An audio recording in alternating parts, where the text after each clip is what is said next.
Three, two, one, and we're on. This is SHB Unfiltered, the podcast, back yet again. This is episode number what, Chris? Episode number 39.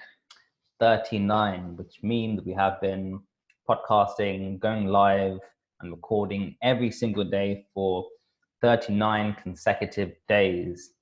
As we start this podcast on the first day of lockdown, promise ourselves to be consistent and go daily, and we're still here, still podcasting, still sharing information, discussing topics, learning new things, researching, coming here and picking each other's brains, and also interacting with our SHB community through the magic of Facebook. My name is Ruben Pillai, and today I'm back here again with, of course, who else but none other than Christopher Jackson, aka CJ. What's up, Chris? What's up? And we also got Ayo Adesanya yet again on his little streak with us. Actually, everyone. Well, he wasn't here Sunday, so he's on a 2-match streak at the moment. He broke the other 3-match streak, but he had good reason not to be here on Sunday, so I will forgive him for that. Lads, how is it going today? Today's a good day. Today is a good day. Had a couple of good coaching calls today as it goes. Really enjoyed them. So today is a good day. I'm enjoying it. How are you getting on today? How was your morning? How was your afternoon? Things were good today. Things were very interesting. I'll get a bit more into the morning later on into the podcast. However, today I had a really interesting kind of speaking experience where I was involved in an interview, and I actually felt quite a bit of kind of tension, and a few blocks were cropping up. And it isn't like I don't really know how to properly explain it, but very, very different to traditional kind of interview scenario when you're going for a job. I was on the other side doing the interviewing, so I was like super relaxed and everything, but I didn't kind of feel the urge to impress or to do any pre-prep. But when I got into that situation, it was all quite formal and over WebEx as well. So I had some blocks to start disclosed, but kind of it was a good interview in the end. Really, really good. And you kind of forget, even though you're blocking, the other person way more nervous than you, way more nervous, right? Because they're the ones coming to you for a job. But it was a very, very good experience. I enjoy interviewing because you get to kind of like pick out different things in people, personality types, and delve into their motivations and passions, etc., etc., etc. So I enjoyed that experience. What about you guys? Ayo, how was your day?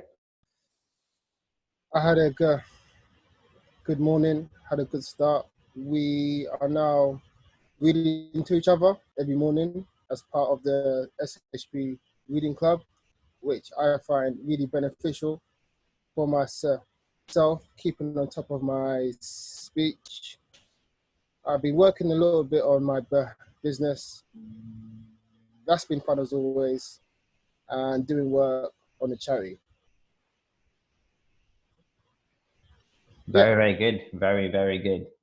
I don't think there has been much that we could do today, given, I guess, the rain. I just went to the shops to pick up some essential supplies as always. And CJ, you noticed that I had some time to make some effort with my hair to keep intact the duration of this podcast, but we'll see what happens at the end. We'll see what happens. So we got a few people already on the feed.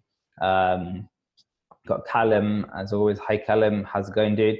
And we've got a new person to this forum, Chris Shatterley, who actually has not ever met someone who stutters, however is interested in what we have to say. So welcome, Chris, to the live feed, to the live podcast.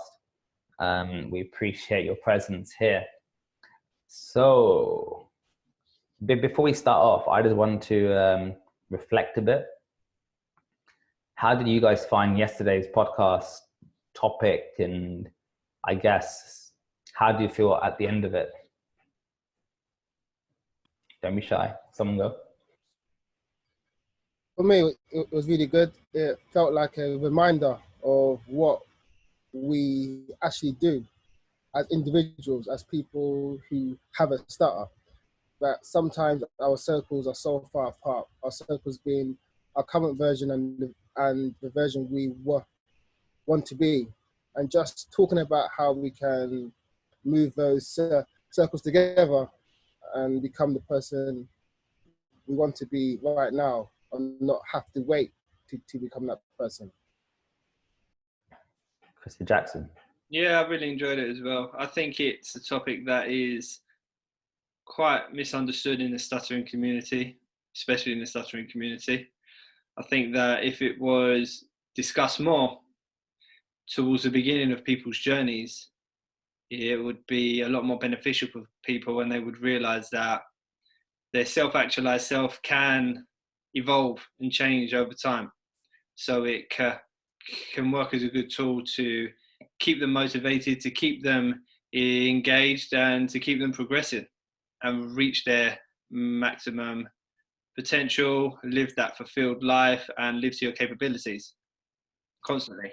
Definitely, Chris, definitely. And one really good thing post podcast was some of the great feedback and responses I got through DMs or public comments. And it was really, really interesting to see kind of other people take note and get that kind of thought provoked in their mind as to where they are in terms of their journey and how they were impacted by some of the things we were discussing, because we did go into some like details into kind of like civilization in general and human basic needs and what actually makes us kind of function. Why are we here? Why are we breathing? Why are we doing our jobs and living life a certain way?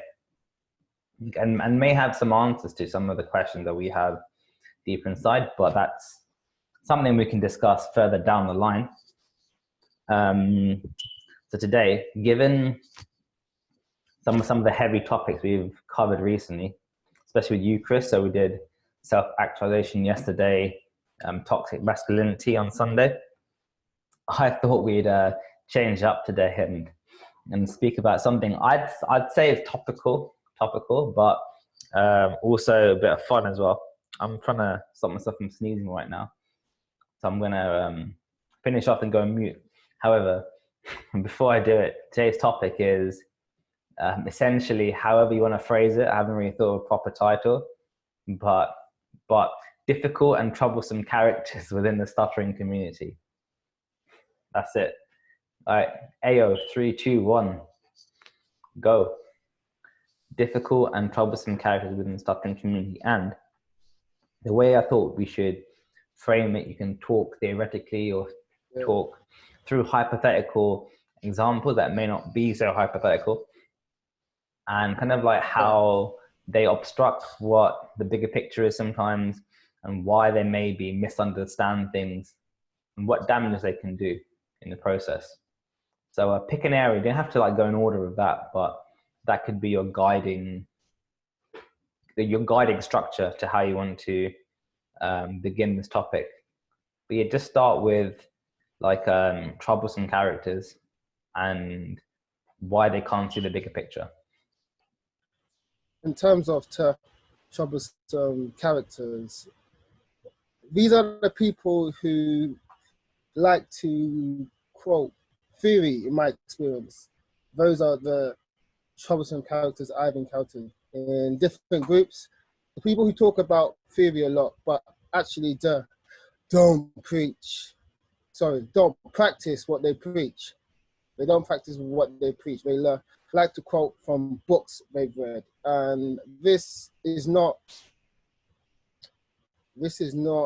just a thing that affects the stuttering community. This affects a lot of different groups, especially in personal development in general, because I'm in that circle. And I there are just a lot want of to pause you, people. bro. I just want to pause you quickly. So you're saying that just because they're quoting kind of things that they aren't practicing, is that a problem? Or is there like anything else that they're doing differently or more damaging that you think is problem? Because I don't think there's too much a problem simply quoting things, but I'm talking about what they're doing with it and what they're trying to push. So like maybe go in a bit more detail about that, please. Yeah. It's a problem quoting things you don't practice, because who's to say what you're quoting is even correct? So you're potentially spreading misinformation. There are a lot of books which are trash, which have different theories and different ways of living and being, which simply do not work. And that is the case in the stuttering community. So if we want to drill down into what exactly I'm talking about, it's when we have people who advise people to do certain things which in my opinion just don't work. And they are preaching these things because they think it works, because it sounds good, because they've heard it from somewhere else, but they've not tried and tested it for themselves. But because they want to look smart or appear to know what they're talking about, they preach these things. And then it just leaves people confused. It leaves people practicing wrong techniques, wrong mindsets, and it ends up taking people 10 steps back. This is something I see all over the place in the stuttering community. Is that the answer you're looking for? It doesn't really matter what I'm looking for. Just picking your brains. It isn't Q&A, bro. It's just seeing what you want to share. CJ, what's your take on this?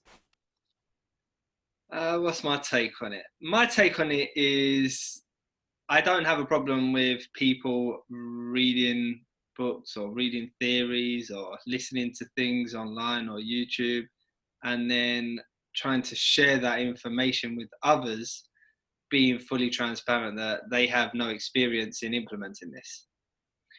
Where my issue comes in is when you haven't implemented it, you have no experience on what the outcomes of implementing it could be, what the potential pitfalls could be as a result of implementing it. And then you try to not just preach it, you try to coach it. That's where I think you start getting into a real problem, when you try to coach it and you try to enforce it on other people who are still trying to find their way. I haven't got an issue with people posting, "Hi, I read this thing, I thought it was quite interesting, I'll be interested to see what you think about it." That approach I don't have a problem with. But when you say, right, this is what this person says, you need to be doing this, this, and this. If you don't, you will continue to struggle with your speech. That is a big problem for me, because on what grounds are you basing that claim on? You have no knowledge of it. You have no experience of it. You can't strip away what you think is useful and what is not useful, because you don't actually know what is useful and what is not useful. So that's where I think the big issue lies. Not in the first bit, not in sharing the information, but in trying to coach it and enforce it on others. The interesting thing about some of, I guess, these particular troublesome characters is that they themselves aren't applying what they're saying. And it's not like we're making assumptions, because I've been speaking to them the past few months and stuff, and one of them even actively said that kind of, oh, like he's struggling with speech and he isn't pursuing a career in the degree that he got 2 years ago or 3 years ago because he's waiting for his speech to be better, but he's not really applying any of the techniques or whatever that he's copying and pasting into these forums, because I think it's easy for people to get some kind of a complex where they want to appear like maybe intellectual within a certain space, and maybe they've found that space within that particular stuttering community. However, you got to understand that this isn't a joke. There's people's lives in that group, and you have to tread carefully as to what you tell people in terms of instructions and everything. Like just seen, we've been joined by Scott Coulson, and I think that's a really good example of someone who actually talks about different techniques, but literally explains it through his experiences and how he applied it, where it worked, where he didn't work, where he didn't put in certain effort, or where other external factors. He gives a whole picture. And when he tells his story, other people can actually learn from it. Other people can actually learn where he's applied and where things have worked, where things haven't worked, what the outcomes were, and what he may do differently. He's very, very good at actually applying kind of the context and telling it through a story so you can actually learn from it. But some of the other guys and stuff, for some reason, they just want to push some of this stuff on, like, as in from things that they don't even follow themselves. It's pretty baffling, because if you speak to them over Zoom or on the phone, they are completely different from the way they sound over WhatsApp text messages, which is interesting. Now, the next kind of point, where you can touch back to this, but I was going to ask about kind of why you think, like, where you think these people could be dangerous for the big picture of an organization. So if you have these guys or ladies within a community that you have, and they are interacting with your community that you've created, how can what they are pushing, what they are communicating, be dangerous for that community? And we aren't trying to censor or like bash anyone, etc. But there comes a point where you have to actually draw a line, and if they go past that line, what effect can they have on your community? Well, they could be pretty much sending everyone down the complete wrong path. That is what could be the biggest issue. I mean, obviously it depends what the goal of that specific community is, but I think the main issue is that when you got people that are preaching things and trying to teach people things that they have no knowledge on, it's almost like who's the coach here? Who is the coach? Because if you don't know and you're trying to coach someone else, how can that person learn properly? How can that person implement things that are proven, tried and tested, if you don't actually know? How can you explain that to that person? So it's only inevitable that you are going to mess them up. And if we're creating a community here and we're trying to implement the same thing to help everybody, and yes, you do need to tweak it with certain individuals, but if the basis on what you're trying to teach is the same, and you have someone completely changing everything that is not proven, then that runs a risk of influencing others, and they will be led down the wrong road. Yeah, that is a danger, because we have seen these ad hoc coaching kind of points, or people kind of like taking upon themselves to with good intentions. However, not everyone is actually built to actually do that, because there are so many other factors to consider. And I guess with your experiences from coaches, you know that just because you have the title, it doesn't mean that you have all of the know-how. And the best coaches probably admit they're still learning, and admit they're still students. But you don't get that impression from these people, which is even more so why there can be a danger to the progression of the people within the community that they operate in. Yeah, I would have to agree. What I've seen in my experience is some, not a lot, but some people have a different persona when they're in the stuttering community versus when they're out in the real world.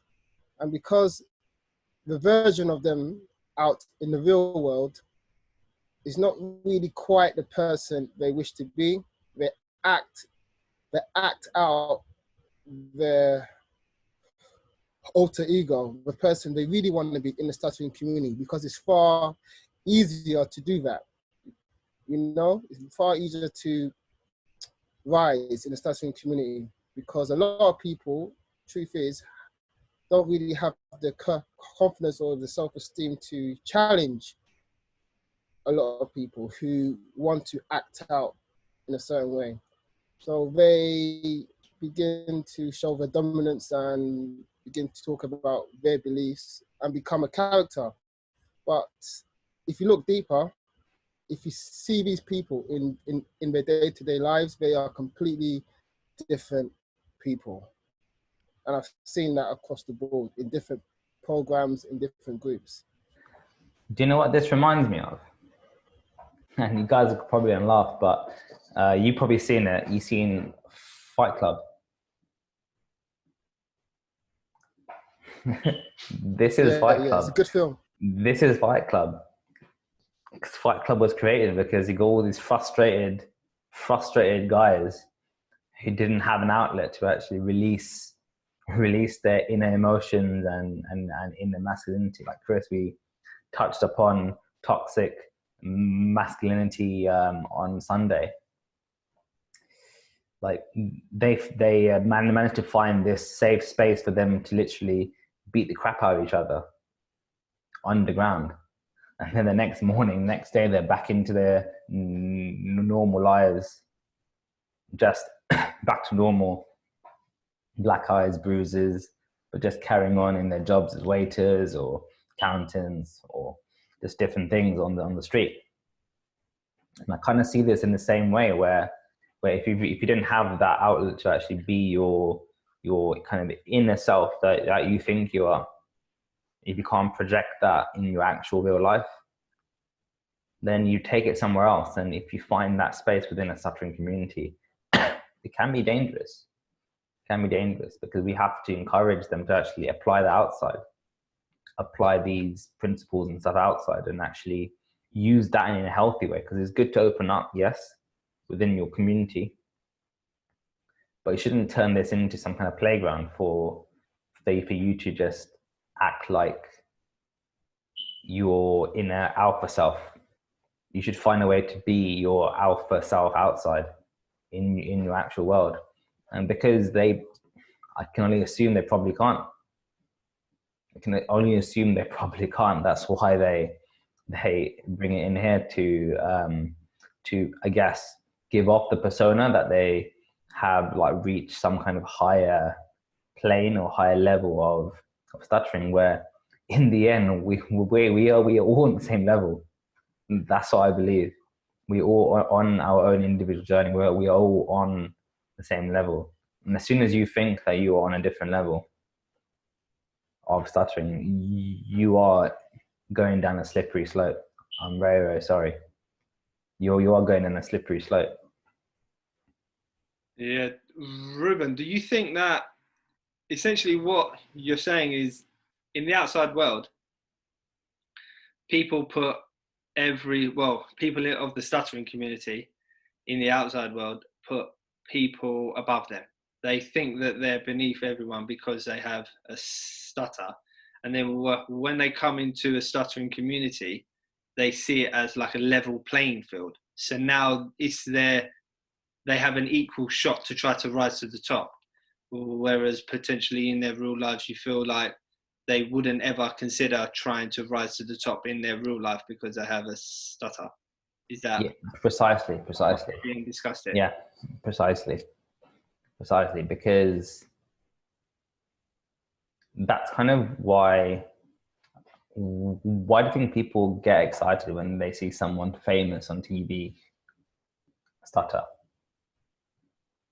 Because they think, oh my god, like, okay, so it's actually possible to like be a a singer, or be an actor, or be a vice president, or be a footballer, and stutter. And then it makes you actually think, man, I live my whole life thinking that it's not possible. But then these people are doing it, now it is possible. And because you have always lived in that sub mindset, then it does mean that when you are with your community, your stuttering community, obviously it's easier there to make some kind of progress. And once you build like that, build some traction there, you can actually get a complex, because it turns into a playground. And we've all been in the playground at school, right? How does it work? I think the issue is when people first discover the stuttering community, it's normally when they're really messed up, where they've been searching for a safe haven, for a place where they can be accepted and be heard. So they find a group on WhatsApp, or they find these programs, not WhatsApp, on Facebook, and they find these communities. When they join, they get heard, they get listened to, they make friends online, they start to build an ego after some time, and then they grow in that community. But what happens as soon as they shut off that tab, that Facebook group, and they leave and they enter their real life, it's a whole different ball game. So what they do is they stay in their stuttering community, they stay in that environment, and they live there, and they forget about their real lives. And that is the problem. People can't leave because they just can't be the person they want to be. They think they can't be, and that causes a lot of problems within the stuttering community and within people's mindsets in the stuttering community. And I guess you would get people hanging around there for a long time, because if they left, then where would they have their outlet? Where would they have their playground? Where's their fight club? Where is their fight club? Well, I just think that they're seeking a place to be heard constantly. And these communities are places where they feel like it's the only place they can be heard. And what happens is they end up going too far. It ends up getting to their head that people are actually listening to them. People are actually asking them questions now. People perhaps are new to that group and they're now looking up to that person. So all of a sudden they've spent their whole life trying to be heard, and now they've got a group of people that are almost patrons of them, really, the patrons, and they just want to continue it. And when they lose that, it's quite a tough thing to deal with if you can't get that in your real world. It's almost like you're playing a character the whole time. It's almost as if you're an actor and then you leave set and you go home. It must be quite a difficult thing to do. I've never actually been in that situation where I've felt like that was my only place to be heard. So I feel potentially I'm quite lucky, or is that me just not allowing that to be created? I don't know, but I imagine it'll be. I'd say lucky. I'd say lucky if I had the choice. Yeah.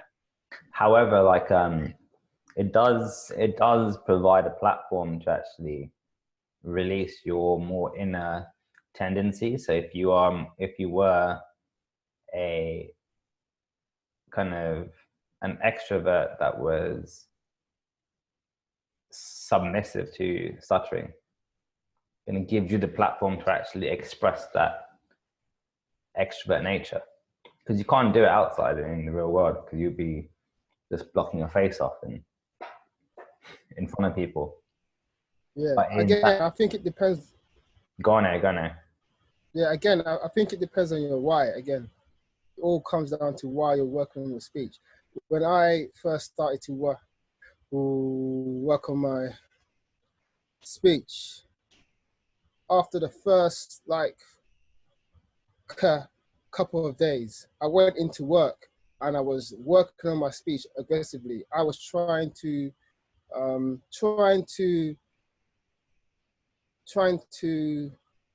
put together, is that the right word? I'm trying to move the new version of myself, which I found working on my speech, and try to push it into my real world as soon as per possible. I was doing that. And I think a lot of people just don't do that in the stuttering community. They just, like Chris said, they build up a character and it stays in the stuttering community. It just stays there, and that's not the way to do it, because that can lead to serious mental health issues. Because you effectively create two personalities, right? And I'm being serious again. I'm gonna relate it back to Fight Club, but you start creating your Tyler Durden, as in the character that Brad Pitt plays, and he becomes your alter ego. That is actually the person in these stuttering groups, but in reality, you are actually Edward Norton, the guy, just the average guy doing the average thing. But Tyler Durden is the person you aspire to be, and you manage to actually find a place to play that character and be that part of the personality. But then at some point, you're going to get confused between the two. Who are you? And I think that's happened to some people. I think that ties in with the whole self-actualization issue, because if you're living two different lives, if you've got an alter ego and you've got your real world self, how can you become self-actualized? Because you are never trying to align them. You're always going to live two separate lives. So you're going to have a self-actualized version of you in the stuttering community, and then a self-actualized version of you in everyday life, you know? Well, that's not self-actualized, is it? Because if you are projecting different personality types in two very different environments, then that's not you, is it? Exactly. But then they won't ever be able to align them, because they're always going to be implementing one persona in the stuttering community and another in the real world. So actually, there's no point in even worrying about self-actualization if that's the approach that you're going to take, or if that's the way that you are going to live your life. So you might as well completely ignore any theory on self-actualization, because you've completely missed the whole point. Yeah, exactly. And you know what's even worse? When people join the stuttering community, there are not a lot of people who will tell them, okay, you're part of the community, we're here to help, we're here to listen to you, support you, but what do you want out of the community? How can we help you in your real life? Because we do not want you to just live here. We actually want to see you succeed in your real life. I don't hear a lot about that in the stuttering community at all. It's all about come and join us and let's be sad together. There's no support in helping people change themselves. A lot of people want to change the world. I ain't got time to change the world. I'm 29. I don't have a lot of years. I've got a lot of years, but you know what I mean? I don't have a lot of time to change the world's opinion on my stutter. And a lot of people need to get that into their heads. If you want to do well in life, you have to step outside your comfort zone, step outside the stuttering community and work on your speech. It's quite funny you said that point as well, because one of the kind of, say, troublesome people a few months ago, I actually approached him and just asked him casually what he does in terms of his kind of work and stuff and career. The guy said he's like an engineering graduate, so he's got a master's in one type of engineering that he got about 2-3 years ago, but he hasn't pursued a career in it because he just speech and stuff, and he's just content to actually throw out theory of stuttering from certain courses but not apply it. And he's kind of in a job that he isn't really enjoying. But I said, you know what, like if you want to go for these applications, we can work together, and I can kind of help you with the interview process, the reframing the CV, etc. And he said, no, it's fine. I'm not in that place at the moment, but maybe in the future. And I said, all right, cool. And yet he's one of the people actually trying to do this ad hoc coaching. And I'm like, dude, like first save yourself and then save everyone else. First save yourself, because just the guy trying to do his stuff, then he goes and does a night shift somewhere and come back at 2 o'clock and goes off again, and then steps back into the groups and puts in some stuff he copied and pasted from somewhere else. And I don't know, it's incredible. It's incredible. You got this is a classic Edward Norton, Tyler Durden within the Stuttering community, and man, I love that film. So symbolic for so many different things. I didn't hear that, Chris. What did you say? I said, I can tell you love that film. Brilliant film. It's so cerebral. All right. Now, enough doom and gloom. And the next part I thought podcast is, I thought we could maybe discuss, if possible, is there any hope for these people? And have an open mind when you give some points, because I believe anyone has the potential to change, regardless of how big that possibility is, whether it's 1% or 100% or 80, whatever it is. Everyone has a possibility to change and evolve if they get the right trigger, right tension, etc., etc., etc. So guys, based on your experiences, is there any hope for these people? And maybe think about examples of, if you can think of any examples of people that have actually seen the light and become stuttering woke in the process. Yeah, there's hope for these people for sure, but they have to really get into the pit of pain to realize and to wake up.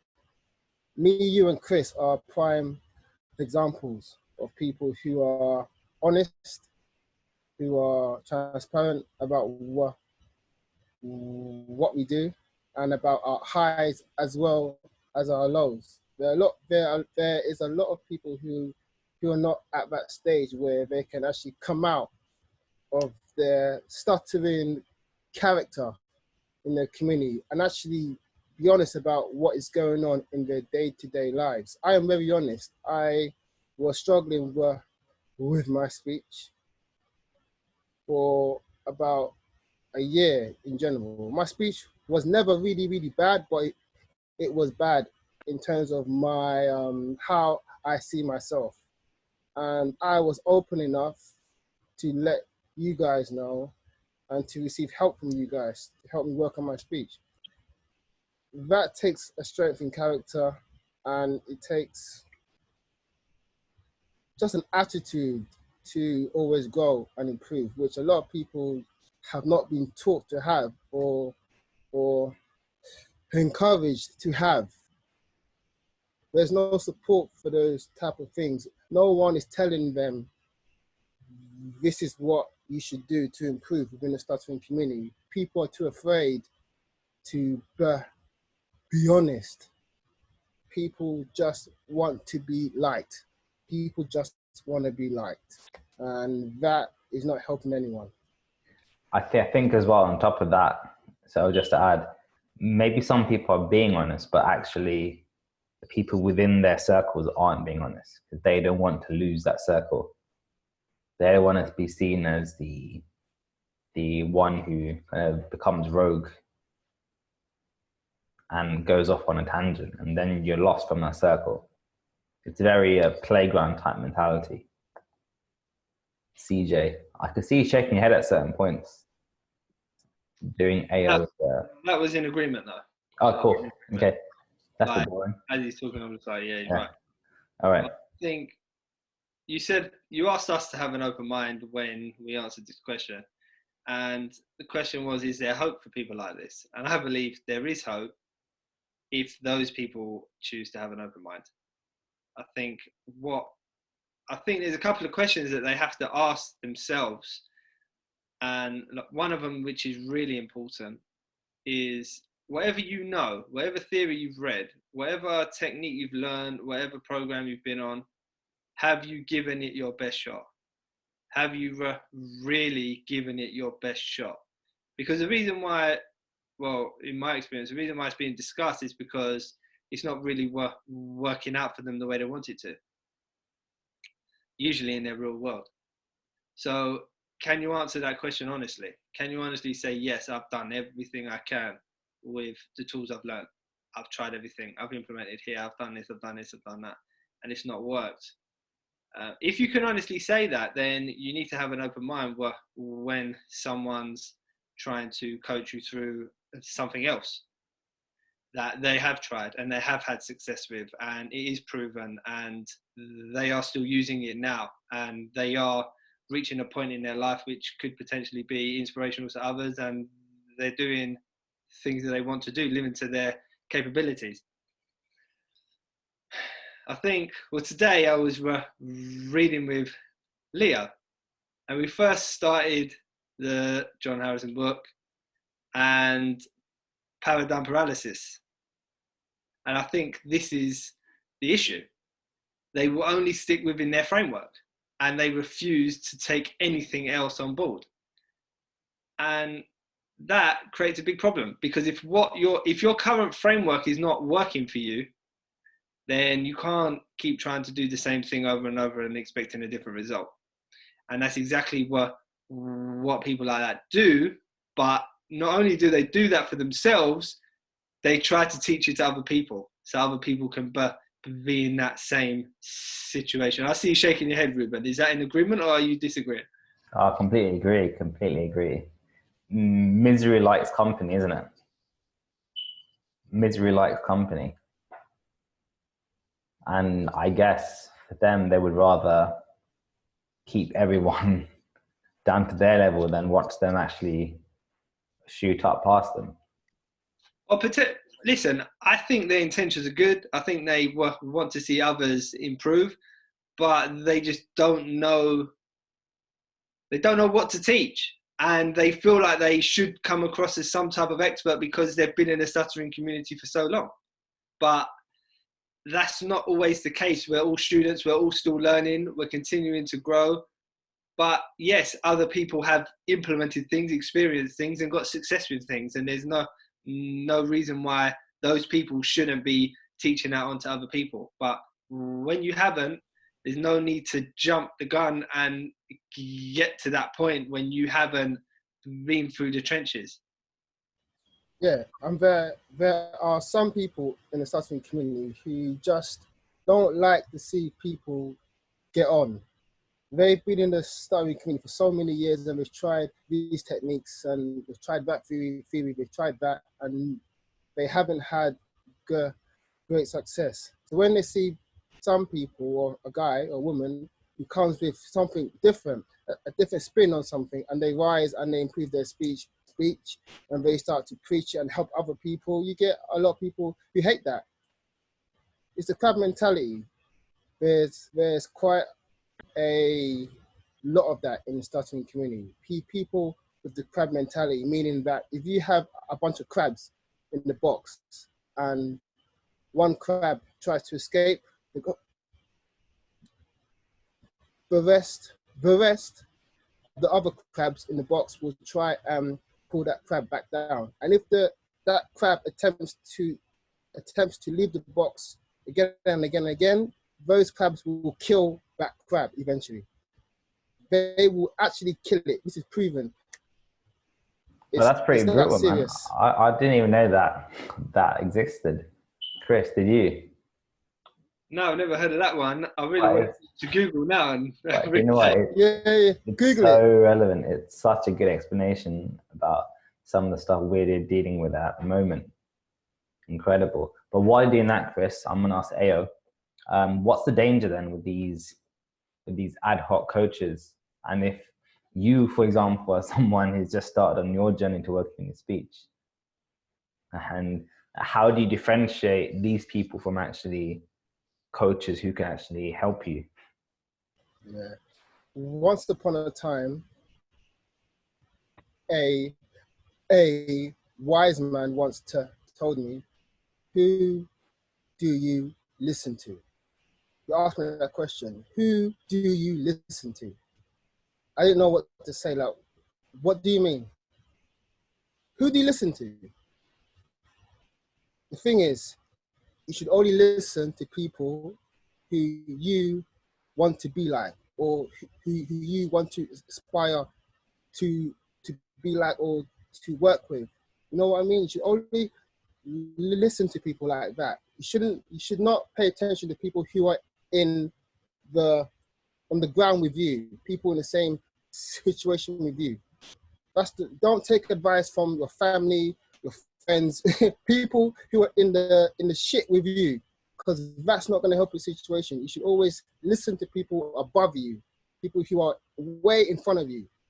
And a lot of people in the stuttering community who are all in the crap together listen to each other. They listen to each other and they give each other advice. And then they think why they're struggling for so many years with no results. This is not about not stuttering. I'm talking about Everything in life, like becoming a better speaker, becoming a better person, getting a better job, just improving your real life.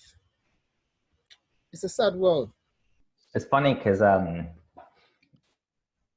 you get that, and then they throw hate at you when you were the one trying to like push on and learn more things, achieve stuff, and actually make progress and find success in your speech and in your life.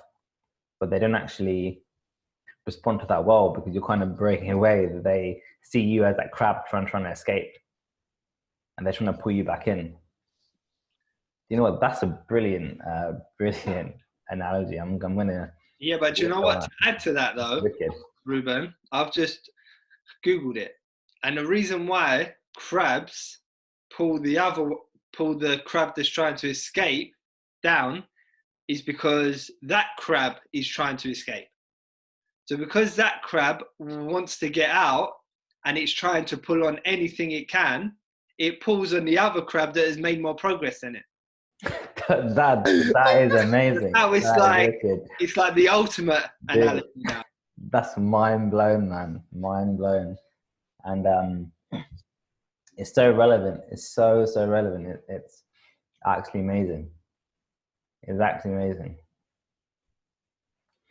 One thing I was thinking was, do you think that they maybe find, because they find failure where they've tried to progress with their own speech, but they've actually found rewards by developing the perception that they are helping other people. So they feel that they have actually received some kind of a reward by the fact that they think they're helping people. So it substitutes for the feeling of actually gaining personal achievement, because they can't do it themselves. They can't do it themselves, but they actually feel that by assuming or by believing that they're helping other people, they have filled that void. Would you guys agree or not? Or are you laughing, Chris? Yes, I would. 100%. I totally agree. I'm laughing because I agree, and I think it's become quite popular in the stuttering community to want to raise awareness or want to inspire people. I'm not here to inspire anyone, by the way. Just no, it's become sorry. Just that's a really good point, and the reason why I just wanted to interject is because one of the things I've been doing in some of my talks is, before I start, I tell all the people, look, I'm not here to inspire you. I'm not here to motivate you. Because yes, you could feel inspired and you could feel motivated for the next 10 minutes. But half an hour later or tomorrow morning, you're going to be back to normal.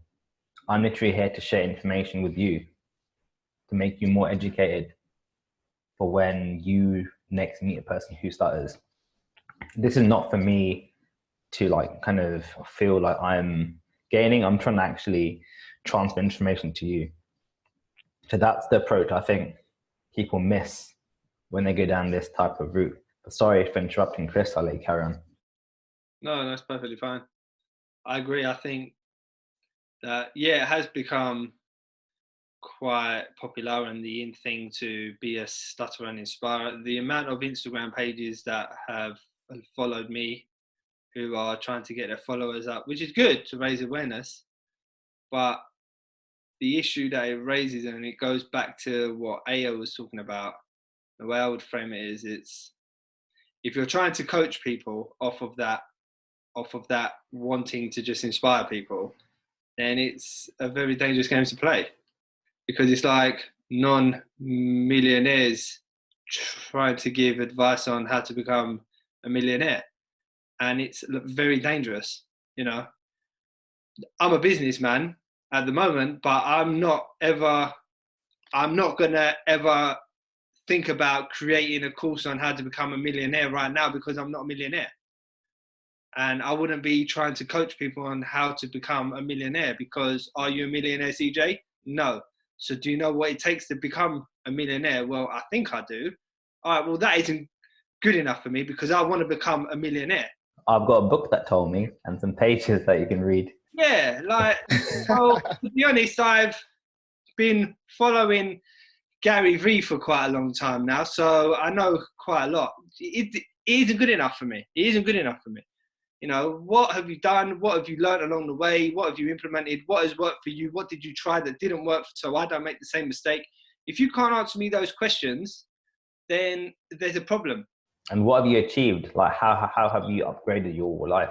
Yeah, as a result of that? Yeah, what are you now doing that is massively different that you didn't believe you would ever be able to do now? What are you doing? And this is where the issue lies for me. Yeah. This comes back to the point: who do you listen to? And it's so important. So important.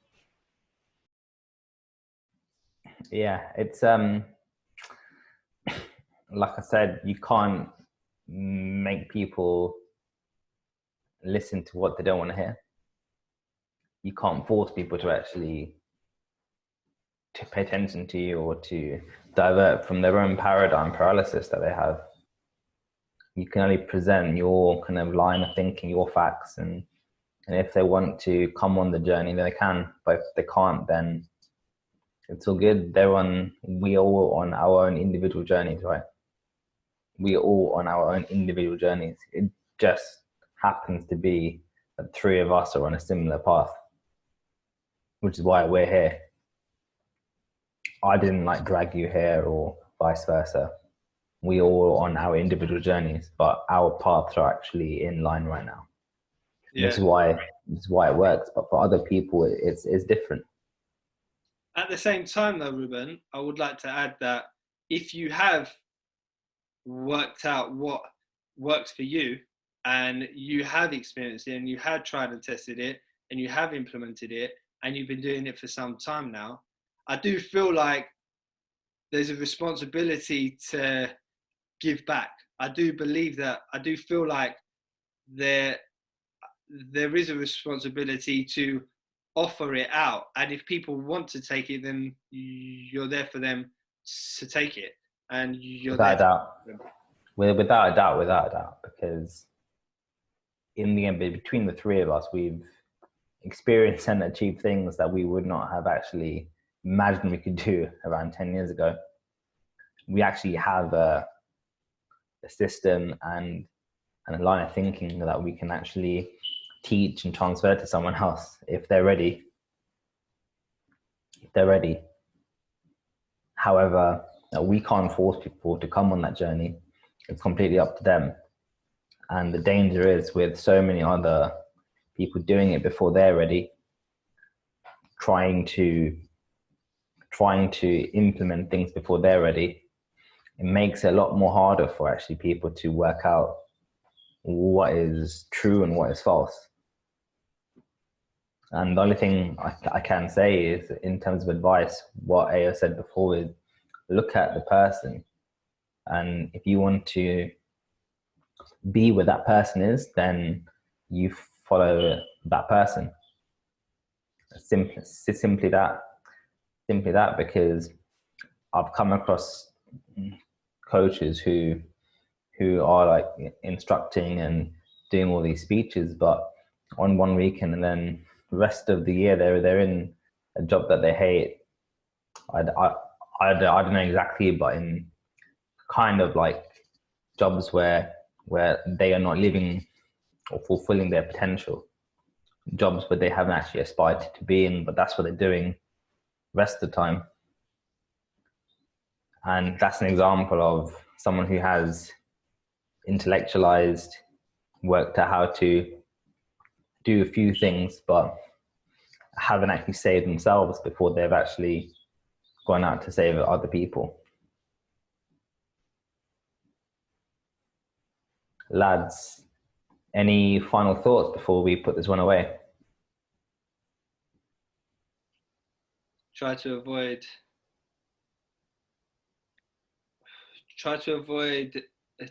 difficult personalities within the Stuttering community. Ultimately, try to work out what journey you want to go on and what you want to explore, and stick to that. And just don't let anyone deter you until you've had enough experience to make your own mind up. My final words would be to a person who has a stutter, who's watching now, is to, before you really get really deep into the stuttering community, ask yourself, what do I want to take from this stuttering community and bring it into my real life so I can get on in my real life? That's the only advice. Cool. And I guess the last thing for me is similar to AO, try to have your goals and objectives like there before you actually try to embark on any coaching or anything, because if you don't, then you could be stuck in a circle or spiral for a long time. To have an end game, where do you want to be, have an exit strategy. And that's all I got to say on the topic. Guys, thank you very much for another podcast, SHB Unfiltered. You guys have a good time with this one? Yeah, man. Yeah, amazing time. Fantastic. And thank you for the people who just joined on Facebook and the chat. We love the comments and questions, and thank you very much. Going to finish on one from Leo, who says, you have to be driven to work on your speech, in my opinion. And that's kind of a valuable point, because if you aren't driven to work on yourself, then who are you to actually tell someone else to do it? And that is the problem. And thanks, guys, once again from Chris Papacosta. Thank you, Chris. Thank you. Thank you for watching and supporting. All right, guys, have a good evening. I'm hungry. Chris, I think it's your turn. You haven't done it in a while. Thank you, everyone, for tuning in. Remember, stop holding back.